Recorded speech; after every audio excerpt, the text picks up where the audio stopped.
बुलेटिनमध्ये सुरुवातीला एक महत्त्वाची बातमी। मनसे अध्यक्ष राज ठाकरे यांच्या विरोधात निलंगा न्यायालयाकडून अटक वॉरंट जारी करण्यात आलेलं आहे। 16 वर्षांपूर्वीच्या प्रकरणात राज ठाकरे यांना निलंगा न्यायालयाचं हे अटक वॉरंट जारी झालेलं आहे। एसटी महामंडळाच्या बसची तोडफोड आणि जाळपोळ करण्यात आली होती, याबाबतचं हे प्रकरण आहे।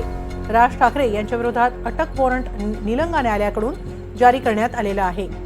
याबाबत अधिक माहिती घेऊया आमचे प्रतिनिधी सुनील कांबळे यांच्याकडून। सुनील, 16 वर्षांपूर्वीचं हे प्रकरण आहे, यात त्यांना अटक वॉरंट जारी करण्यात आलेली आहे। राज ठाकरेंना काय नेमकं हे प्रकरण आहे आणि आज न्यायालयानं काय सांगितलं? नक्कीच पाहिलं आपण हेमालितीयर निलंगा इथं जे आहे 2008 मध्ये मनसे कार्यकर्त्यांकडून जे आहे महामंडळाची एसटी बस जी आहे ती फोडून ती जाळपोळ केली होती आणि त्या प्रकरणामध्ये निलंगा पोलीस ठाण्यामध्ये 8 जणांच्या विरोधामध्ये गुन्हा दाखल करण्यात आला होता। त्यामध्ये राज ठाकरे यांचा सुद्धा समावेश होता।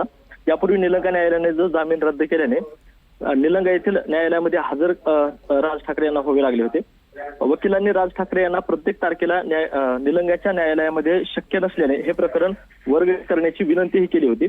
त्यावेळी त्यांना जामीनही दिला होता, मात्र तारखेला हजर राहत नसल्याने न्यायालयानं पुन्हा एकदा मनसे अध्यक्ष राज ठाकरे यांना अटक वॉरंट जारी केले आहे आणि या प्रकरणामध्ये 4 जणांना रितसर वकिलामार्फत जामीन मिळाला होता। मात्र राज ठाकरे आणि मनसेचे तत्कालीन जिल्हा प्रमुख जे आहेत अभय साळुंके हे हजर राहत नसल्यामुळे त्यांना पुन्हा अटक वॉरंट जारी करण्यात आले आणि येत्या 20 सप्टेंबर रोजी न्यायालयामध्ये हजर राहण्याचं हे अटक वॉरंट आहे।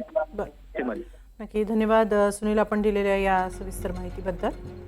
चौकशीसाठी आता राज ठाकरे यांना न्यायालयात हजर राहावं लागणार आहे। आता लक्ष असणार आहे राज ठाकरेंच्या भूमिकेकडे।